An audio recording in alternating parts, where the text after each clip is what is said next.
течение к нам как раз присоединяться. В этом году по анкетам, да, предыдущего года участников наших учебных программ мы поняли, что очень интересная тема для всех наших редакций. По-прежнему остается цифровая трансформация и работа с инструментами аудитории, для того, чтобы нарастить аудиторию и в лучшем случае превратить ее в ту аудиторию, которая настолько лояльна, что готова платить за медийные продукты. И мы открываем цикл наших вебинаров, наших тренингов с очень интересного кейса. Да, это кейс, основанный на примере трансформации Financial Times. И я с удовольствием представляю нашего спикера Линдси Джонс, которая как раз расскажет о том, что происходило с редакцией, как менялись функции, как менялись роли в процессе этой трансформации и чего удалось добиться за достаточно ограниченные сроки. Также я хотела представить, что сегодня с нами наш переводчик Александра, и у нас будет синхронный перевод. На этом я передаю слово Линдси для начала презентации и для включения презентации. Спасибо. Я предлагаю вопросы еще по ведению вебинара. Я предлагаю вопросы ваши записывать и в конце задать спикеру.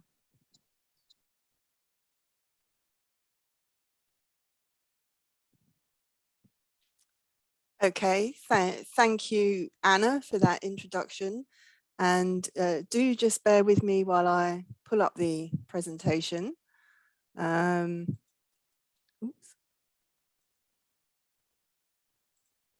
So I see it's on PowerPoint actually.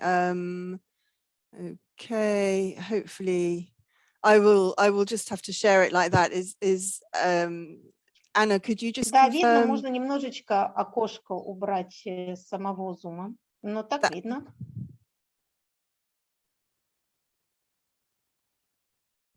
Okay, that's fine. Okay, it's just it's in a different format that I usually use, but that's no problem if you can all see it.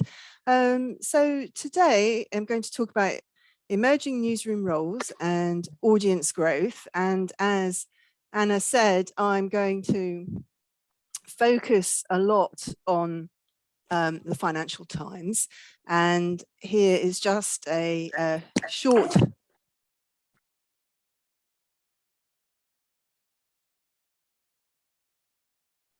of my background.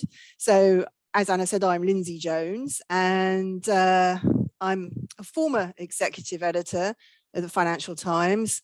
I spent 20 years working at that news organization, and in the last 7 years, I oversaw digital transformation of the newsroom, and I did 3 major projects. And if you are involved in digital transformation of newsrooms yourself, what I will say is it can be very challenging, but you can be successful at it. And if you are successful at it, you tend to get more digital transformation projects. So it is a little word of warning there if you're sort of tempted to get involved in this type of thing that's happening in newsrooms generally. So I oversaw a major transformation of the print production process, because in order to transform the newsroom, we had to tackle the print legacy product first. I'll come on to that. Other things that I've done at the FT to do with digital transformation was something called the broadcast schedule, which is a global publication schedule of when we published our content, and then on from that, actually a content reduction strategy because we were publishing too much. And I'll go through those in this webinar. Now, after I've done all of that, I left the FT because I went to write a book about it. You can see it there, Going Digital. It's going to come out in February. I think it's going to be published in English, so I'm not here to say buy my book. But I did talk to many businesses, not just media. Their media sector is covered in the book, but I talked to many businesses about digital transformation and how they're transforming those businesses. And what I really wanted to do was talk to people at what I call my level or below, which is running a department, running large teams. And so the chief executive has come up with the strategy, and you are somebody who has to make that strategy work, and nobody really tells you how to do that. And so I was interested in what I call invisible champions, the people probably like a lot of you on this call now who will have to make transformation work in the business. And what do you do? How do you go about that? And now I'm also a consultant and coach for Wan-IFRA and Women in News, and that's how I've got in front of you today. So this is just a general roundup that I like to start with in terms of what is a print newsroom and what is a digital newsroom, and maybe your organization might be somewhere in between. I can see the numbering here has that's just where the copies have been it hasn't come across properly. It should be 1, 2, 3, 4 and so on, but never mind, ignore that. It's not critical.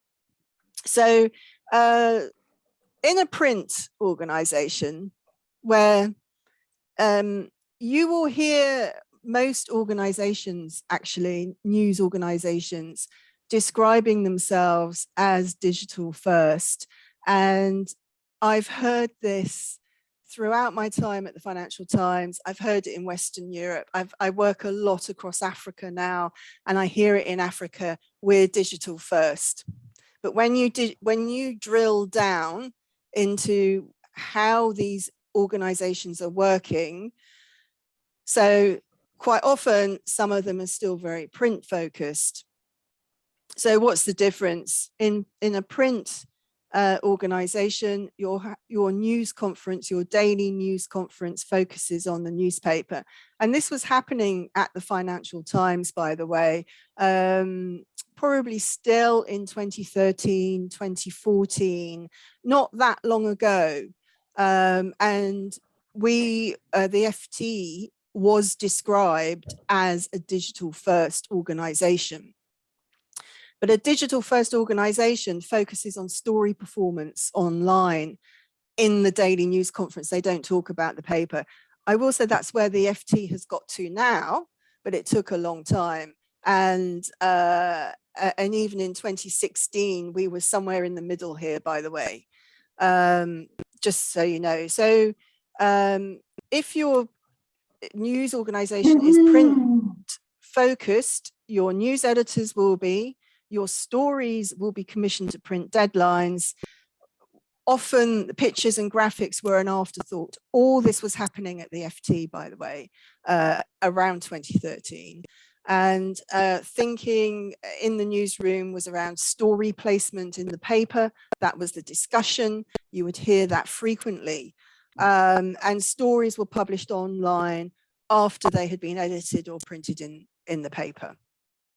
And so as part of the FT journey to get to where they are today, and it is more or less over here, what is a digital newsroom, became very blurry, and we did a mix of these things from 2013 to about 2020, if I'm honest.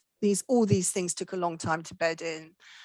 So obviously a digital newsroom focuses on data and audience data and makes data informed decisions. And the stories are commissioned to digital deadlines. So that concept of a digital deadline was new when we looked at this in 2015, 2016. That's the broadcast schedule that I did. Because before then, online, the Financial Times, we were taking an ad hoc approach to how we published our stories. So we weren't thinking about when the majority of our audience was online and what they were interested in reading. We were just publishing when a story was ready for print, if I'm honest. So that had to be looked at. Visual desks, as I said over here, they were at the end of the process. They became part of the beginning of the process. So the visual desk, so pictures and graphics are involved at the creation level, story creation level, and also the commissioning stage. We have much earlier conversations around how are you going to present this story online, or how are you going to tell this story online, which is coming on to that next point about thinking about the best way to tell the story and how you're going to refresh it. That's the mindset on a digital story. And stories are published first online and then taken for the newspaper. I don't think you've got a newspaper at the moment, correct me if I'm wrong on that later, but if you did have a newspaper, that's the workflow. So this is an old graphic of the ABC figures that the FT has to publish. But the reason why I wanted to show you this is because, if you remember, I was mentioning 2013 here. 2012 is probably when I first started to get involved in transformation of the newsroom. And you can see what's happening at this point. This is what is driving all these discussions and having to oversee these different ways of changing how we work. And that's because the red line here is the digital subscriptions, and that is overtaking print subscriptions, and print subscriptions was only ever going to fall. And in fact, print subscriptions these days is somewhere around the 100,000 level. I think it might be 140 at the moment, but it sort of bounces around there. So that goes down. This continues to go up and is over 1 million, I think, at the moment. So that's continued to grow. And so the gap has only got bigger and bigger. Hence the thinking around why you have to change what you're doing for the business reasons. And at this point in time, we were having many meetings with the commercial side where they would come to editorial and give talks about the commercial setting of the business, what was happening, what people were thinking in terms of business goals, and so how editorial had to align themselves with the business. So I'm showing you this graphic now because I've mentioned the broadcast schedule, and this is a little bit of data analytics. You've probably seen these types of graphics yourselves. They've become quite familiar now, but back in 2015, 2016, you didn't see much of this. But so what these black lines are is when we were publishing our copy, and the red and blue line is when the readers were online and looking at FT content. So you can see in 2015, the peak readership was around 5 or 6 a.m. in the morning. That's the regular London commute, where traditionally people would have read newspapers. They still continued the habit of reading in the commute, only they're reading it on their phones largely. So that hasn't changed, but look what we were doing. This is all newspaper deadline. All this copy here is all the newspaper, 5, 6 o'clock in the evening.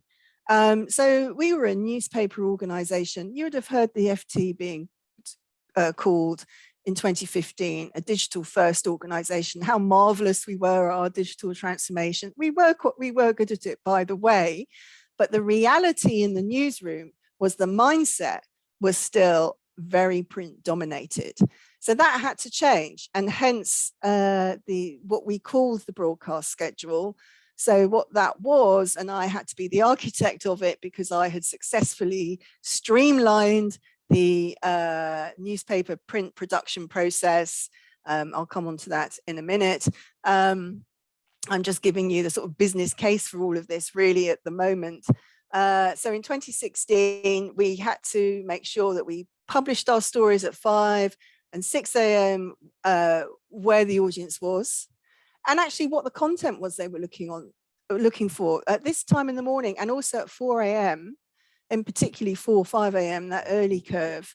They were markets people, they were traders, they were going to work in Europe and London, and they were looking for that markets copy, that insight before they went to work. And so we had to tailor our content publication and write it in advance. Or it wasn't necessarily breaking news. This is analysis. This is planned copy that can be written, giving the readers insights to set them up for their day. It's news you can use.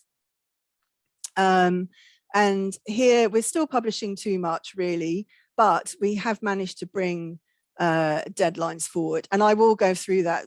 It was painful because we did bring deadlines forward by 24 hours. For reporters and news editors. I mean, it sounds simple. It sounds like you makes business sense, but at the end of the day, you're dealing with people. And I always say, digital transformation is all about people. You know, some people would say it's technology. You have to have your tools in place. That's true. You do need some level of tech, you do need analytics, but you have to have your people who are going to use those analytics, understand them, and buy into the whole process of change. And largely you inherit these teams. It's not that you can go off and hire in the talent. You are having to train people in new ways of working, and persuading them that this is in their interests, in their career interests and business interests. And it can be a hard sell to some people, not everybody, but I'll find out what stage you're at in your organization after this. So I've gone back to 2013 again. This photo, by the way, is a little bit sneaky. It's actually the newsroom, very roughly, I think around in the 1990s. So it's not 2013. It was a little bit more up to date in 2013. But just to give you an idea of how messy people's desks were and what the technology looked like back then. We had large print teams in 2013, 100 people would be working at night. There was no audience engagement team whatsoever, so that meant there was no audience analytics at this point. The news desks were very focused on print stories, and we had an awful lot of incremental updates. We had a number of editions at this point, a number of print editions. So they went through the night. We were printing maybe two editions in Europe and 3 in London, and doing these incremental updates. And what I mean by that is you're just adding a quote, also getting a bit more insight, but it wasn't the intro change. It wasn't necessarily a headline change. So that gives you the idea of level of news updating. There was very little planning for digital storytelling. In fact, it wasn't really thought about. And as I've mentioned, visuals were commissioned after the print story was written, so very late in the day, little thought given to that. Now, I don't know if this will surprise you or not, at 2013, and despite the way everybody's working here, we all had been trained in digital skills. And we were all trying to do a bit of everything. So we were all, although we were bringing out a newspaper, we were also trying to maybe edit a story for online or write headlines for online and so on. But as you can see, I wouldn't necessarily say it worked for a while. It worked, it got people integrated into the digital mindset, but this is very much a print newsroom and how a print newsroom operates. So I'm going to fast forward to 2022, present day. I mean, okay, I left in 2020, but it's pretty much still operating like this at the moment. This photo here, again, I think I took that in roughly, this is 2018, 2019. It's not Bracken House, which is their current office. So it's still, again, slightly out of date, but you can see we had various newsroom changes over the years, actually. So if you compare that photo to the one before it, you can see how it's all changing. So now the newsroom operates with a small, dedicated print-only team. So if you remember, we had 100 sub-editors or 100 people who worked in production in 2013. By 2022, we actually only have about 20. This is on the main paper. I'm not including features and magazines and so on, but I'm talking about the main news sections here, just to be really clear. And actually, there's a very small team of specific news editors there. I think there are roughly 4 or 5 people who are specific print news editors. So all the other news editors, and there are a lot of them, I think roughly off the top of my head, don't hold me to it, I think it's roughly about 30 to 40 news editors elsewhere in the main newsroom, and they are all digital now. They do not think about where their stories are going to be placed in the paper. That's the job of the print only news editor. There's quite a large audience engagement team. 12 or so people are now in an audience engagement team that was formed in, I think, very roughly 2015, maybe 2016, and that's been built up. And that was largely built up with in moving people internally. So out of the 100 people who used to work at night, some left, some took a voluntary redundancy package, but others went to new jobs and new roles, and some of them went to the audience engagement team and got involved in audience analytics and data and social media promotion. There's a lot more planning now that goes on. We call it the 5 a.m. homepage, and the 5 a.m. homepage, that's our peak audience time, is presented the afternoon before. So 4 p.m. in the afternoon on a Monday, there's a front page news conference which focuses on what the homepage will look at for Tuesday morning, how it will be presented, what are the stories, and so on. This is planning, and it is your big investigative numbers, your own exclusive copy. So it will be things like, we called it the big page at the FT. That's a huge page of analysis that comes out most days.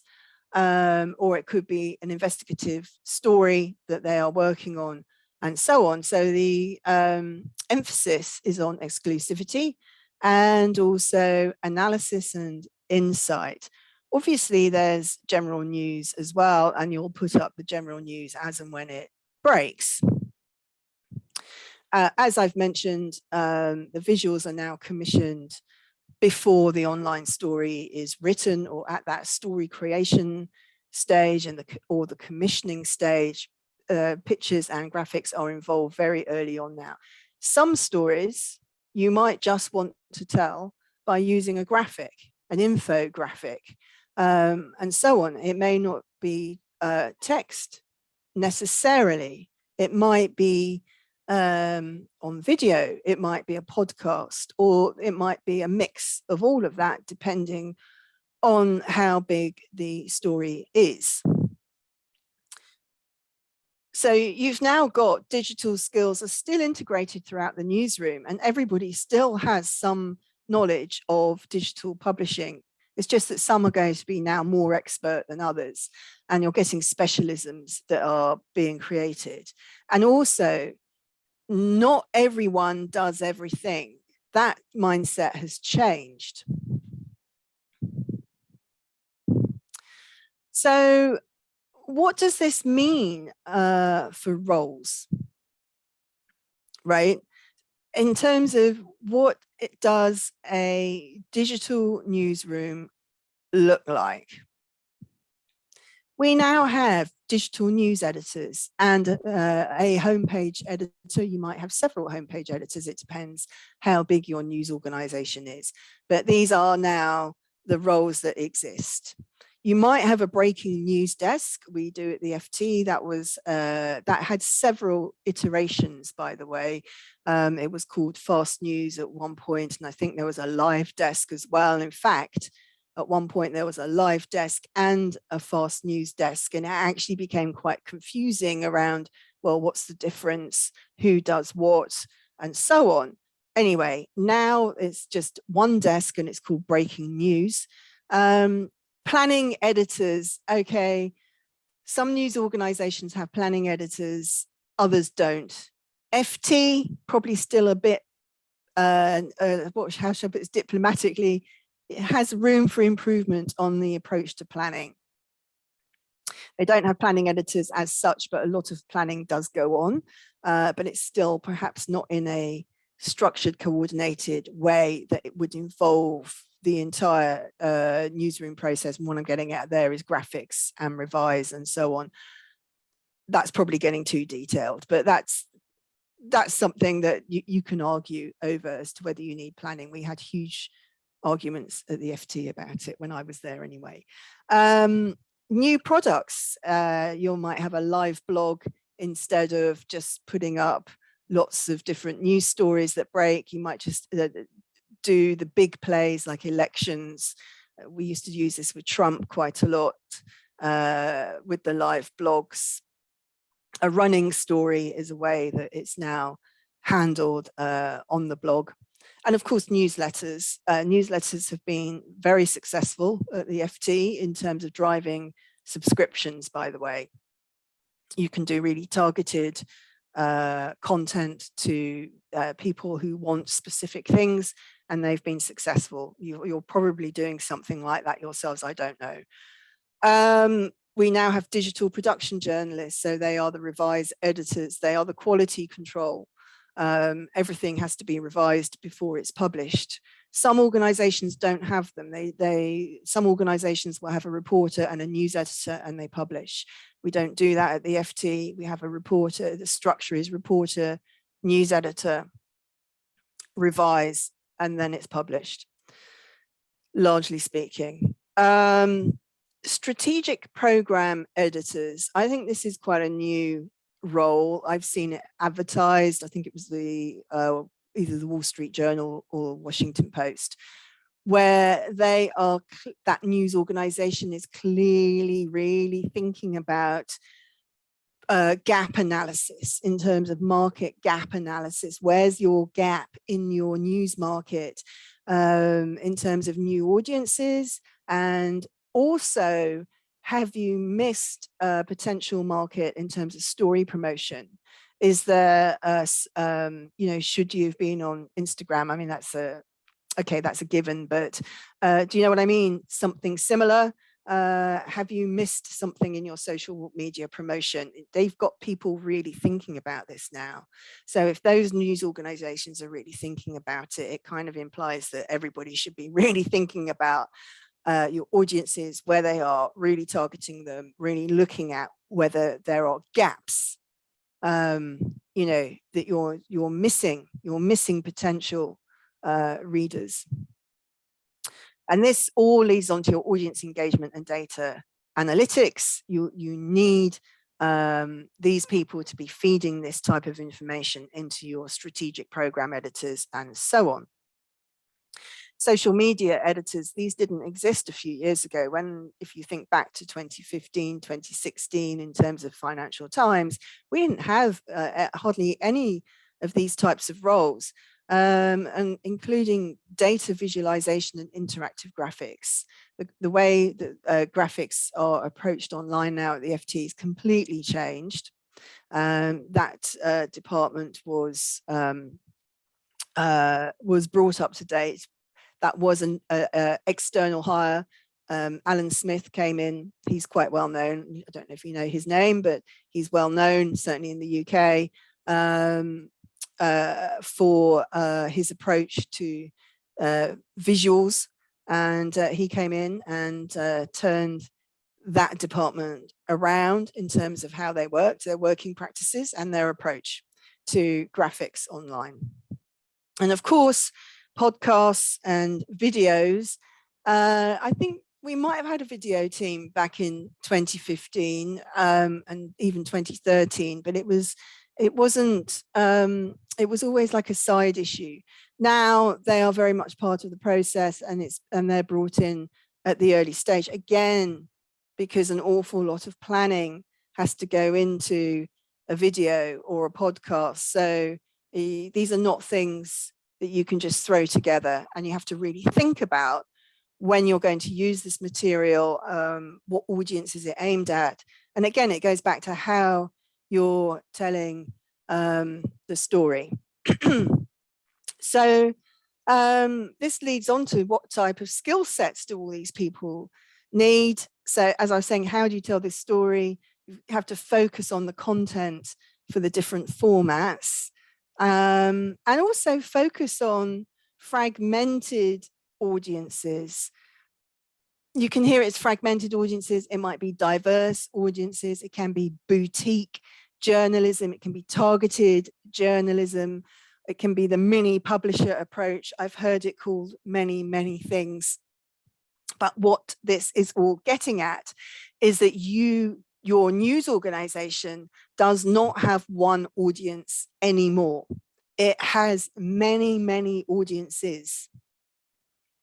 And you have to drill down and focus on what I call the high value audiences, the ones who are going to pay for your product if you're going down a subscription model route, right? If you're trying to get people to pay for your product, then you've got to really do your homework or your analysis, your own audience data analysis on what those audiences want, and frankly, give it to them. It's old school journalism in a way, but these days we have a lot more data to back up our thinking. And so that leads on to data informed commissioning decisions.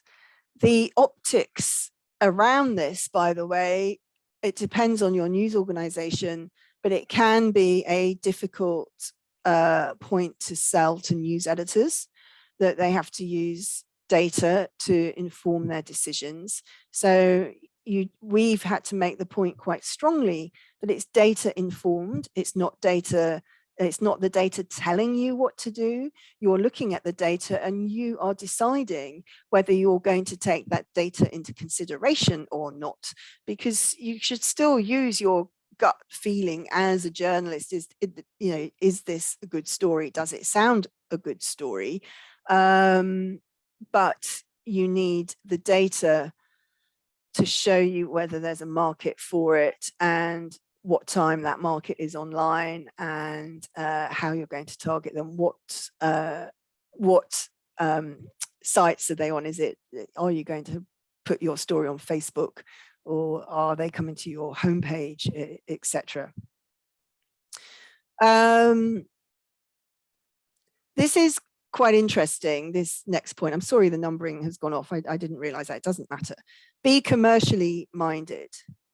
Think about what sells. This is if you are going down the subscription route in terms of the business model. What do your users want to read or watch? And also think about new product ideas. There we mean podcasts or newsletters or perhaps something else.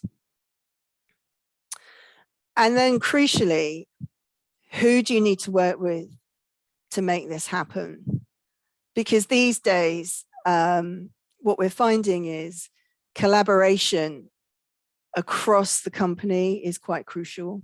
So you might have to liaise with commercial teams or IT and developers to develop a new product. You might need to liaise with marketing about how are you going to get new audiences for this? Are there people that they know commercially that want to see a certain type of content and so on? This can be quite a new step for organizations. It's something that has started at the FT. As I was leaving, before I left, we were going down the road of sponsored content, which is different from native advertising or advertorials. Sponsored content was where, say, a bank would give the FT some money and editorial would write some finance articles. The content is labeled sponsored. It's not necessarily writing about that bank, by the way, so you still retain editorial independence, but it is a way of making money. So with all this going on, what does this mean for your audiences? And as I've said, audiences are more and more fragmented. They're becoming more and more diverse. So you do need to understand why your readers are using your product. You also need to drill down into who these people are. What are they reading? Where are they? That goes into your reach and engagement. So your reach that could just be a traffic through search. It could be anonymous readers and so on. But engagement is usually where the value is in terms of if you're going down the subscription route. And engagement is are they leaving comments online? Although I know that can be difficult, and I have dealt with news organizations that are actually beginning to turn their comments off after the Facebook ban in Australia to do with, I think it was libel on a story in a comment. It has led, as I said, to some news organizations in that part of the world to turn their comments off. We can talk about what we think about comments, but at the moment they're still seen to drive engagement. But I always think you need to put time and effort into making them good quality comments. We found at the FT, if we moderated them, if the writer of the story went into the comments section under their story and engaged with the readers and got involved in the debate, it kept the debate quite intellectual, high quality debate, rather than silly comments that are just not worth, low value comments that are not worth reading. So that's something to think about maybe. Other things to think about, habit forming, of course, that went into from an editorial perspective of what time do you publish your stories online, who are you gearing your content to, and so on. I can see I've got an eye on the time here. Still got a few slides to get through. Anna, if I start to overrun or something, just interrupt me and I'll stop. Anyway, so your content strategy, you've got to grow new markets. What did we do at the FT? We targeted women, by the way. That was a underused market for us. I think it was something like 18% of our readers were women, the rest were men. And so this was clearly a big area of growth that we could move into. And there was a whole number of projects around growing women readership at the FT. One was like Long Story Short, which was a newsletter. It was quite successful in driving click rates and open rates, conversion rates, in terms of taking out subscriptions. And there were other things actually from an editorial perspective that we had to do. You may have heard of this project called 50/50, which actually came from the BBC originally, where the idea is you have as many women in stories, in their voices, for quotes, as you do men. And you have to ask companies to put women up to talk to the press. And I actually found this with my book, because I took the same approach. I wanted as many what I called invisible champions. That didn't mean that I was just women, by the way, it was men as well. But I wanted to get a range of voices. And I found that you had to be quite insistent if you wanted somebody different, who's not the normal, to be honest, white bloke, white man that they put up, then you had to ask for it and you had to stick to your guns. And they had to put the onus on the company to go and find somebody else that you could talk to. And that's the approach that the FT took generally across the newsroom, and it worked, and as well as using more women in pictures and so on. And here you can see this on the slide in terms of what else can you do to inform your content strategy. That are you on their platforms? That goes back to, if you remember, the strategic program editors that some news organizations are using, where they're really looking at this and looking at the platforms that people are on and doing their gap analysis. Again, whether you're producing the content that interests them, your data analytics should be telling you that. And here the last point, track underperforming stories as well as successes. So I haven't really sort of touched that much on that. I might come on to that in a minute, but I did a content reduction strategy at the FT. I have a whole separate webinar on content reduction in itself, because it was such a large piece of work, and it is something that so many organizations are struggling with, which is, what do you stop doing and how do you go about that? And we wanted to target the underperforming stories because we didn't want to reduce headcount, but what we did want to do was that people were overworked. They had too much work to do, but the problem was they were doing all these like incremental updates or duplication of effort, too many stories on the same subject, and so on. So how do you get people to stop doing that? And that was an interesting piece of work, because actually, for once, a transformational piece of work where people brought into this immediately, and it was a very easy sell.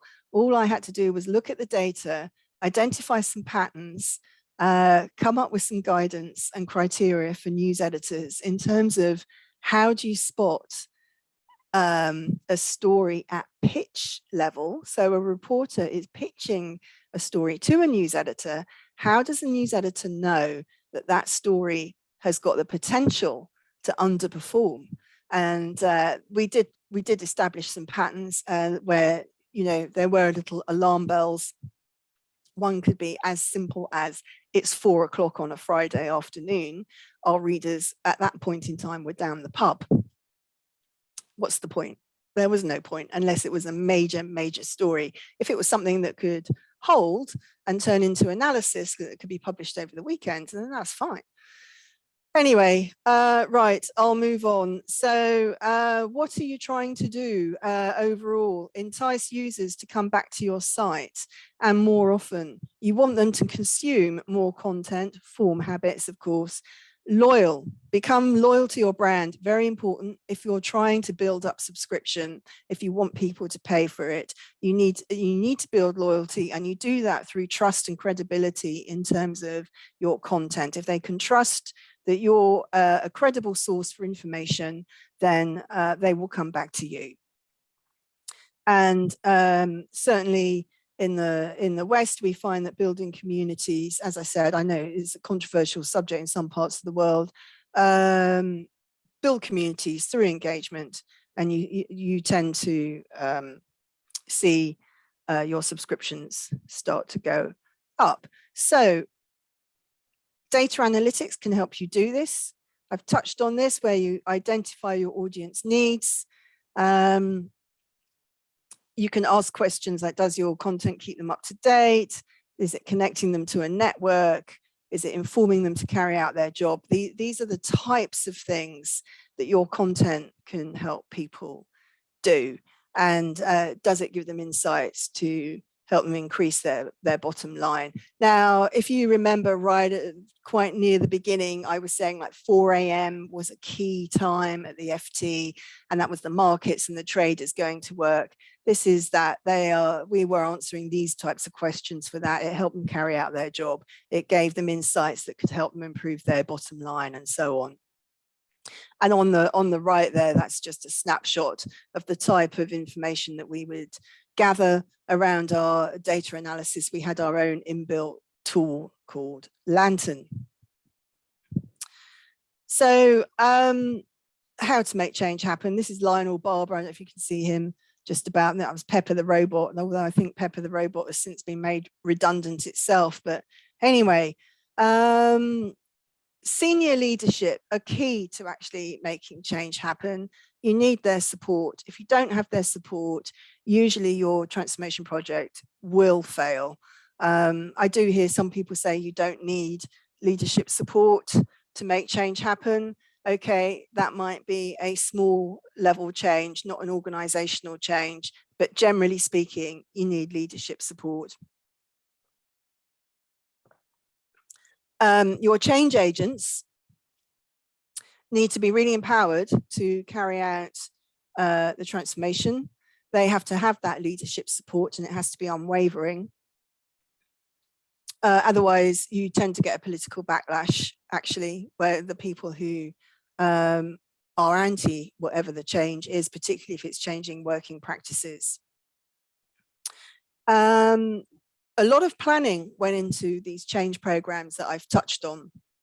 I haven't gone into great detail. I've tried to give you some kind of big overview in this presentation today, but I can go into a lot more detail on the planning that was involved and the communication. We did all kinds of communication, from individuals talking to individuals on a one-to-one, to union negotiations, to Lionel Barber giving presentations to the entire editorial department, which was about 600 people. And then, of course, once we did all that, we would roll out change at the FT, usually in a step-by-step approach. A small desk was usually the target.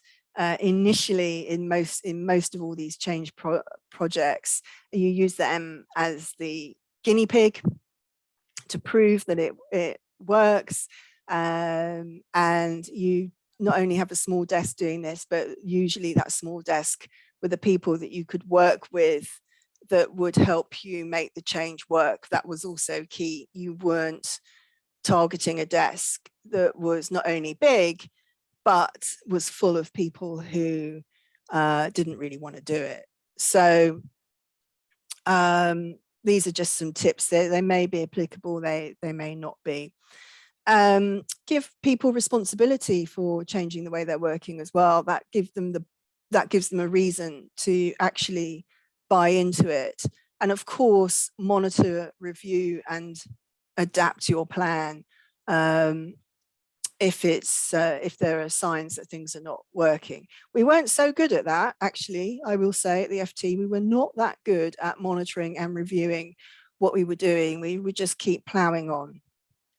And embrace digital upskilling and share best practice, because we find, or I found, that as people learn new skills, they became champions of it and would encourage new ways of working across editorial. I found that quite a bit, and it was successful.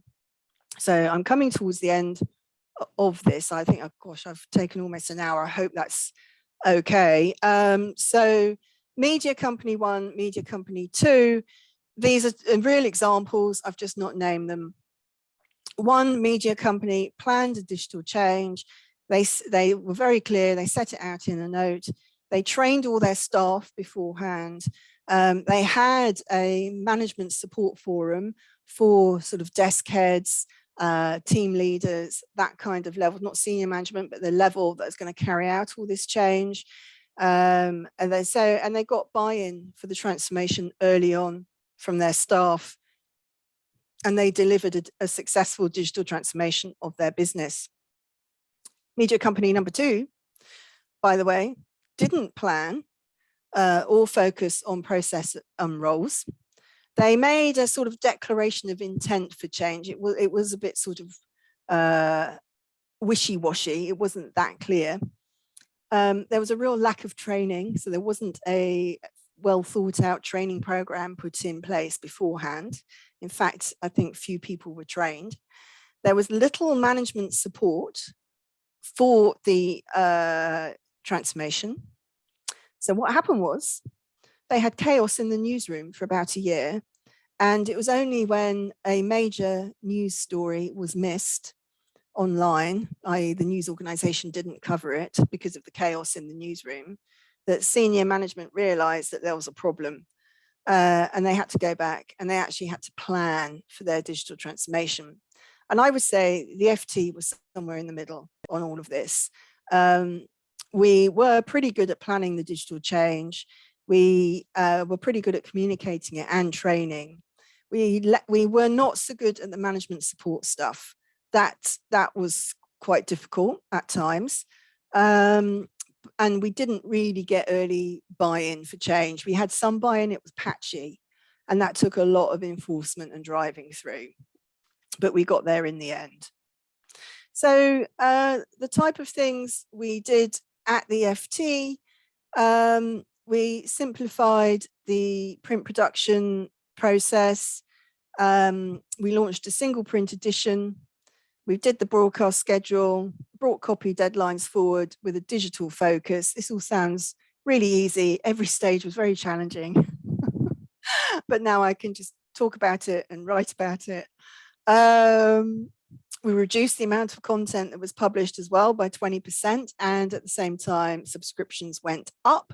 And that gave more people time to focus on digital storytelling, by the way. And all these steps were supported by senior management.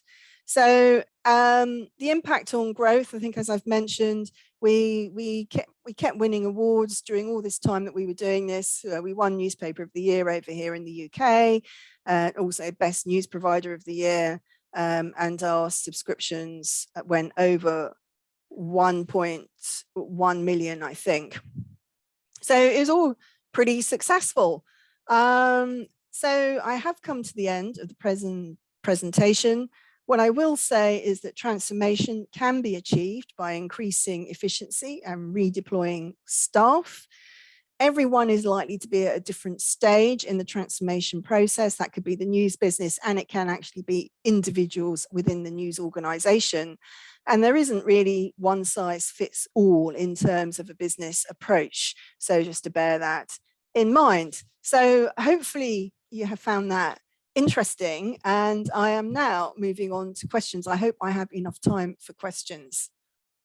Anna. Я снова с вами, подключаюсь. Линдси, спасибо огромное за презентацию. У нас есть время на вопросы, и у меня действительно есть уже список вопросов от наших деликатных участников, которые не перебивали, но слали вопросы. Поэтому, если можно, я начну с вопросов, и если у кого-то есть еще вопросы, пожалуйста, присоединяйтесь, потому что это редкая возможность пообщаться, и обязательно надо ее использовать. Значит, первый вопрос следующий. Линдси, ты говорила об аналитиках, которые работают с вовлечением аудитории на основе данных. Можешь ли ты поподробнее рассказать, в чем состоит функционал, этих аналитиков и какой бэкграунд они должны иметь?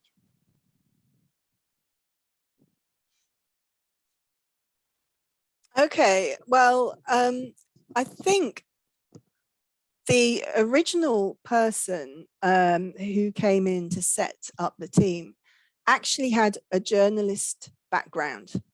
They had worked in television and they had worked in print journalism. So they were a journalist by training and had moved into data analytics. So you need to have that mindset where you can think logically to interpret the data that's in front of you.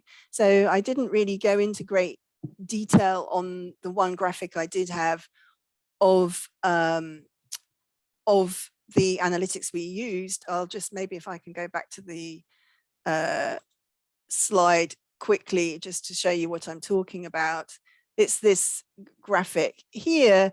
So you need people, there was a lot more information than this, by the way, but you need people who can interpret what these figures mean. So here, page views, how many page views you have. Okay, for the FT, that's not bad. At the time, 8,000 page views wasn't bad.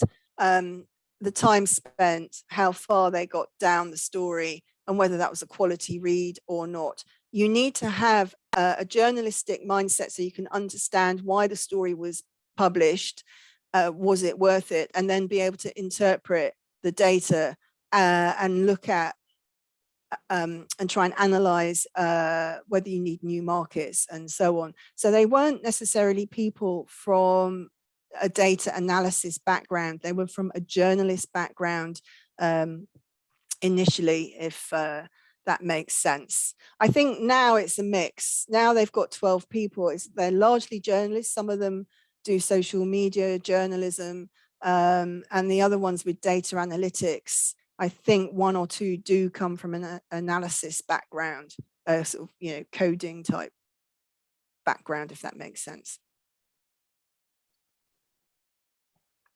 Спасибо огромное, Линдси. Я хотела добавить, что у нас есть видеокурс по работе с данными Wan-IFRA Media, и это не реклама, но я хотела поделиться впечатлением, что принимают участие в нем журналисты. Там, по-моему, если не ошибаюсь, около 40 уроков, но я была потрясена, насколько хорошо журналисты научились за такой, по большей части, заочный курс работать с данными, и какие крутые проекты журналисты делают на основе работы со статистикой, с массивами данных. Поэтому это, конечно, если у человека есть к этому склонность, достаточно быстро можно обучить работать. Второй вопрос у нас есть, он может быть теоретический, но на самом деле он меня всегда тоже часто волнует, когда мы делаем какие-то партнерские программы, когда, Линдси, ты говоришь о новостной организации.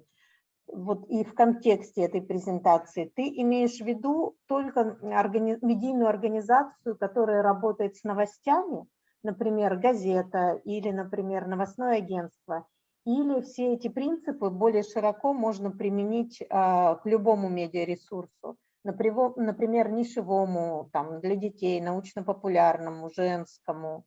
То есть вот в данном контексте новостная организация, можно сказать, просто редакция или именно новостная организация?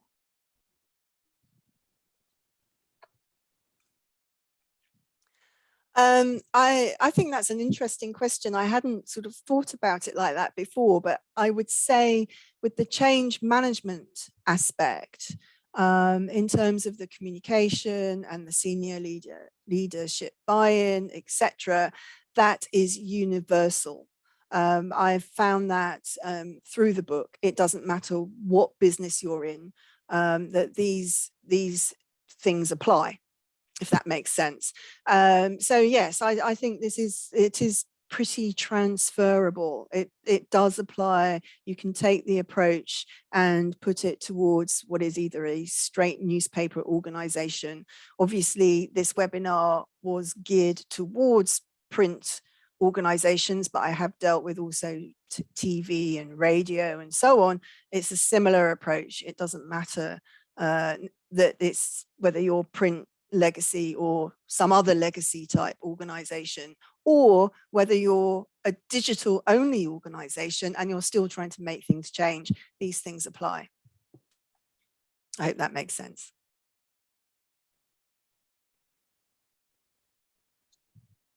Спасибо большое, Линдси.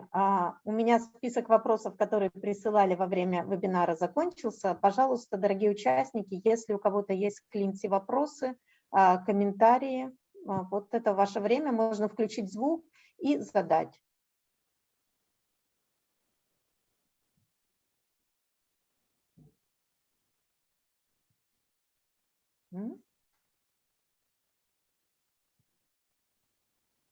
Если у вас есть какие-то специфические, может быть, вопросы там, по тому процессу, который вы сейчас проходите в трансформации, по работе с аудиторией, по выстраиванию процессов.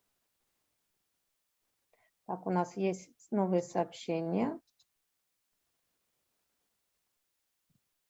Так. Пока было все понятно, пока было полезно. Тогда пока, может быть, подумайте. Добрый день. Можно? Да, пожалуйста, Михаил. Угу. Издательский дом Перегудова, город Шахты. Всем добрый день. Спасибо за классную информацию. Все структурировано по полочкам. Но вот вопрос. В последнее время социальные сети бывают то ли зависают, какие-то внутренние проблемы, то ли удаляют страницу, как вот у нас было с Инстаграмом недавно. Там порядка 44 тысяч подписчиков живых было, не накрученных, и не заблокировали наш аккаунт, а удалили. Вот как СМИ подстраховаться? Одним сайтом же ты сыт не будешь, ты же ведешь социальные сети. Как быть в таких ситуациях, если кейсы, либо какие-то решения? Мы, например, просто новый аккаунт завели, всех предупредили, и сейчас вот по капельке собираем обратно. Спасибо.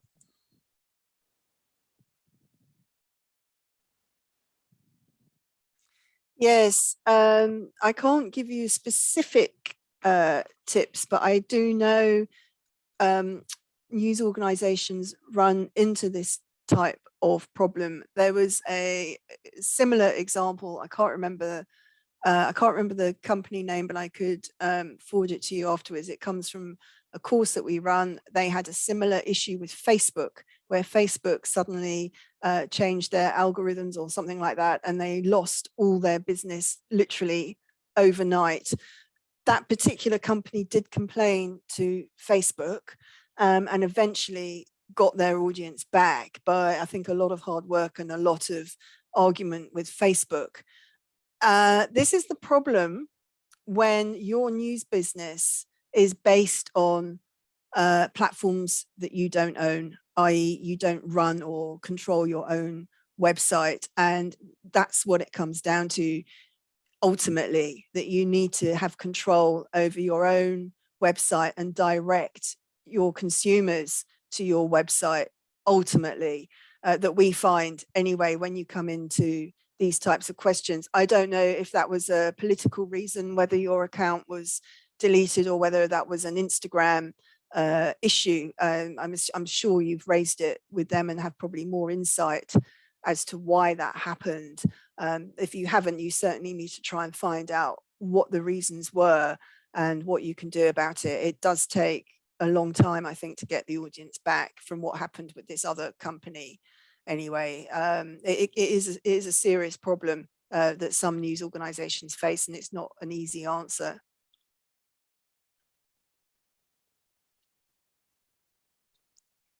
Спасибо большое. Thank you. Линдси. Thank you. У нас есть связанный с этим вопрос, напечатанный в чате, поэтому я его зачту. Добрый день. А у вас стоит задача перетаскивать читателей со своих страничек в соцсетях на сайт? Или пусть там и взаимодействуют с Financial Times? Люди обычно неохотно переходят из соцсетей на сайт.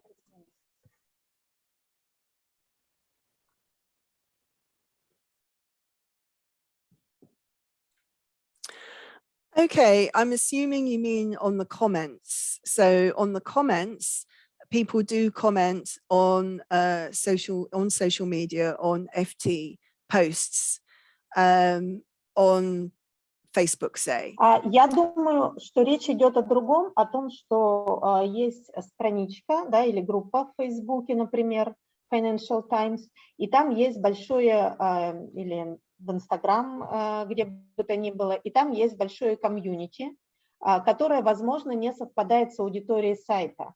И когда они читают короткую новость на страничке в соцсетях, есть ли задача перевести их на сайт, чтобы это стало аудиторией сайта, или они остаются аудиторией соцсетей, и Financial Times работает в соцсетях с этой аудиторией?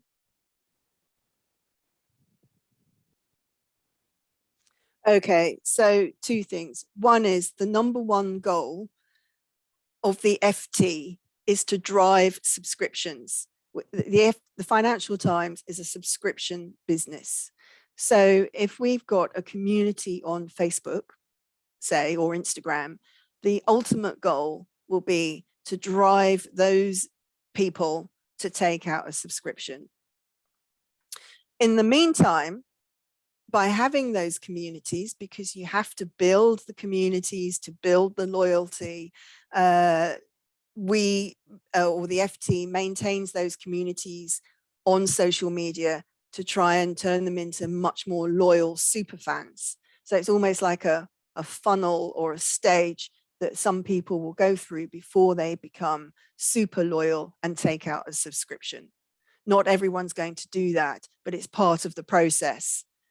So yes, we have to have a community on social media because some of those people will ultimately take out a subscription, and that's the goal. Спасибо большое. У нас есть следующий вопрос, и на самом деле я хотела задать подобный вопрос, поэтому, наверное, задам его расширенно. Вопрос звучит следующим образом. Как вовлечь в общую работу людей, раньше плотно завязанных на печатную версию?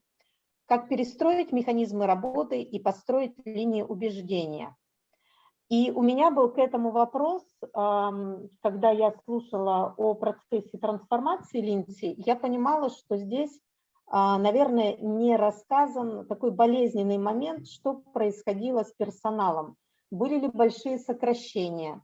Удалось ли действительно вовлечь тех людей, которые раньше работали на печатной версии, или необходимо было их увольнять и нанимать людей с новыми компетенциями? Я думаю, что это таких два взаимосвязанных вопроса. Спасибо. Thank you. I'm just writing that down so that I can think about that, because that is one of my specialisms. Okay, so the Financial Times has or had, I think it still has, a policy where we do not make people in editorial compulsory redundant. So there were no forced job losses. Okay. So that becomes quite difficult when you're doing a change program on the scale that this was, because I think I mentioned there were 100 production staff at night, and it eventually became a staff of 20. So what happened over time to those 80 people? Okay. This process took a number of years. So the print simplification took 2 years, from moving 100 people. It wasn't initially down to 20. It became a team of about 30, 35, right? So initially we're talking about 60 jobs, say. What happened to those 60 people that didn't move into the day team on print production? Well, there were a number of digital jobs because things were changing. We had these new digital roles that needed to be filled. We started a digital revised team, which was staffed with some of these people. And that probably created, say, 10 roles or so. So then you're left with 50 people. There was the new audience engagement team. there were other jobs. Some of these production people went into writing roles, not all of them, only a small handful. And again, a small handful went into audience engagement. 1 or 2 went over to work in the States. This is all within in the Financial Times, the New York office. I think somebody went to the Hong Kong office.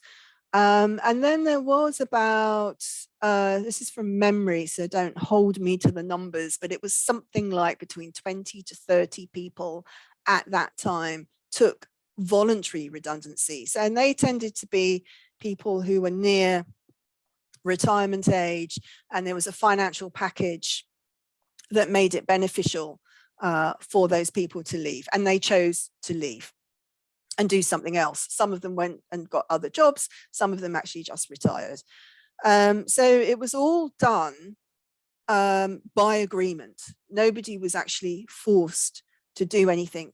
That's unusual in news, I think, actually.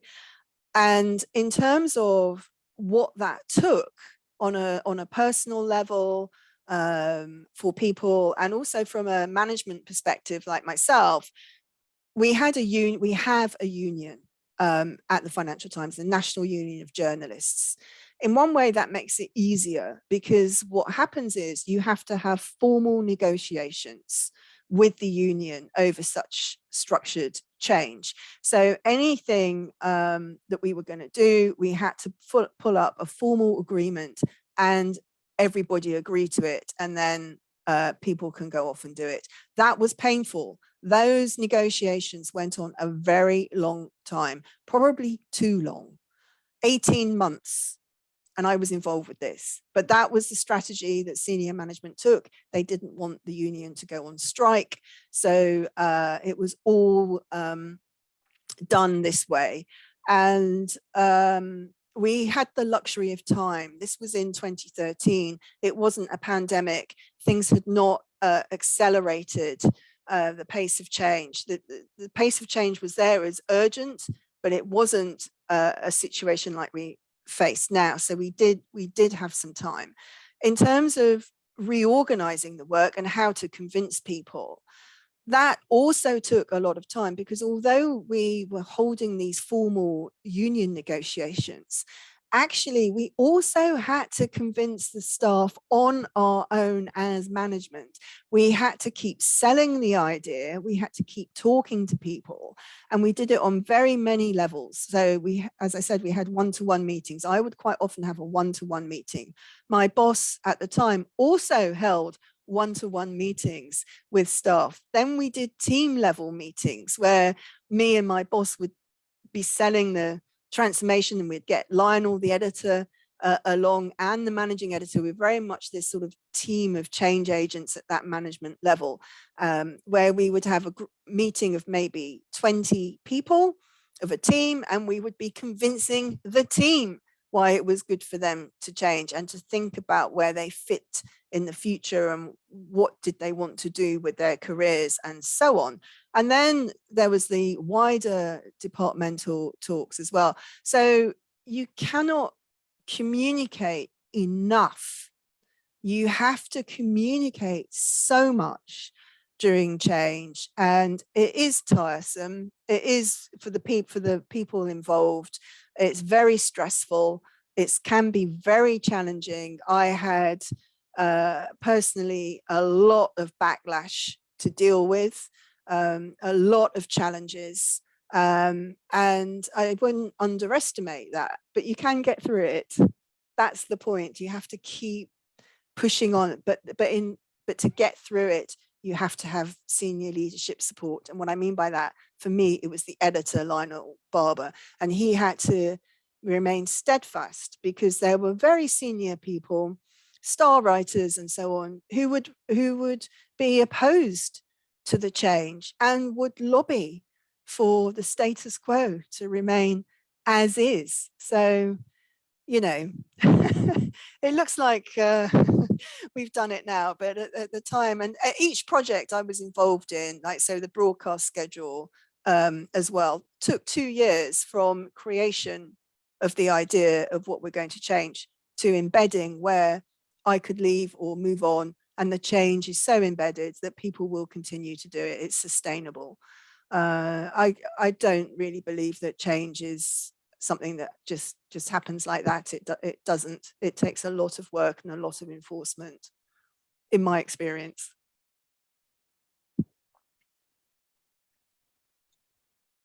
Линдси, спасибо большое. Есть поговорка, что есть специальное место в раю для людей, которые не ставят пароли на Wi-Fi. Я думаю, что есть вообще особый дворец для тех, кто провел трансформацию цифровую и не уволил сотрудников. Что это прямо вот отдельное место, это что-то потрясающее. И последний вопрос, у нас истекает время, но такой тоже ключевой вопрос, поэтому я не могу его пропустить. Задали участники в чате. Что касается экономических механизмов, как реализовать программу изменений при условии, что печатная версия остается основной площадкой, которая приносит деньги? И как в условиях полной нагрузки найти ресурсы, имеется в виду экономические, и переориентировать процессы, чтобы перейти в цифровую эру и при этом не потерять основной источник, текущий источник финансирования? Right, I'm just writing that down as well. Okay, right, this is really key. Okay, and this was a driving force at the Financial Times. So we took the view that we had to protect the paper because the paper was still bringing in about 40% of the revenue. Right. And I think to this day, it still brings in something like 40% of the revenue. So it's a cash cow and you don't want to kill it. But at the same time, it's not where the growth is, if that makes sense. It's about protecting that 40% of revenue as much as you can, but it's not going to grow. And you have to grow all the other elements of the business, which is the digital business. So that's events, live conferences, when we could do them, they went to virtual, and all the other sort of new products and new ways of journalism. I call it the theatre of journalism and so on. Now, what we did with that paper was to really simplify how it was put together. So when I'm talking about reducing the amount of staff from that 100 down to what is now 20.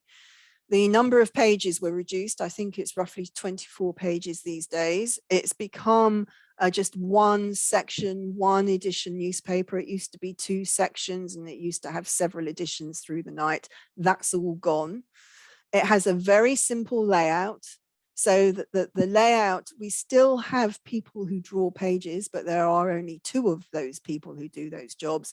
But realistically, you could have templates. You could just have templates that did not change, and you just place stories every day into those templates. And write, here's the other thing, write the stories to length. So there's very little cutting of the stories anymore into newspaper shapes. There is some cutting that's done, but comparing to how it used to be, very little. And I know some news organizations are experimenting with automating that process, where you would put the story onto the page and it automatically fits, so that the template is automatically adjusting the layout for the story to fit. I don't know really what that looks like. I'm not sure that I would necessarily say that's a good thing, but just to know the way this is going. These are ways that you can protect the quality of your newspaper and bring it out as simply as possible with as low a head count as possible, and to put most of your resources in editorial, into your digital products. And we did that very successfully, actually. We did all these things that we did to change the way we put the paper together. It did protect the paper. In fact, the paper, I think, during the pandemic, the circulation went down to around 100,000. It became quite critical at one stage, but I believe it's gone up to about 140, 150,000 again now. So it seems to be a robust product. And in fact, I think the mindset has changed at the Financial Times. What I mean by that, the board mindset has changed in that the print product is now seen as very much part of revenue generation at the FT. The conversation is no longer when will the paper close. It's not mentioned, it's open-ended. We think there's probably quite a bit of life left in the paper industry yet, which is interesting in itself.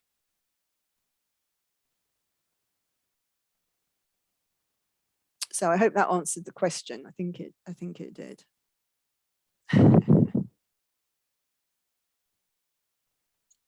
Линдси, спасибо большое. Спасибо большое всем участникам, кто дошел до конца, потому что, как оказалось, самое вкусное и сладкое, оно идет всегда в конце. И спасибо огромное за последний вопрос, потому что он был очень-очень такой актуальный, и тем, кто действительно работает с трансформацией, этот вопрос является ключевым. Линдси, еще раз спасибо огромное. Я думаю, это была интересная и полезная презентация. В чате много спасибо пишут участники. Спасибо огромное Александра, нашему переводчику прекрасному, который очень аккуратно и быстро переводит, да, там сложные наши профессиональные темы. Всем хорошего дня. И, пожалуйста, пишите нам в обратной связи, что бы вы еще хотели услышать. Нам очень важно было бы понять, да, в этом направлении, куда двигаться глубже, какая информация могла бы пригодиться именно вам. Поэтому очень ждем обратной связи и всем большое спасибо.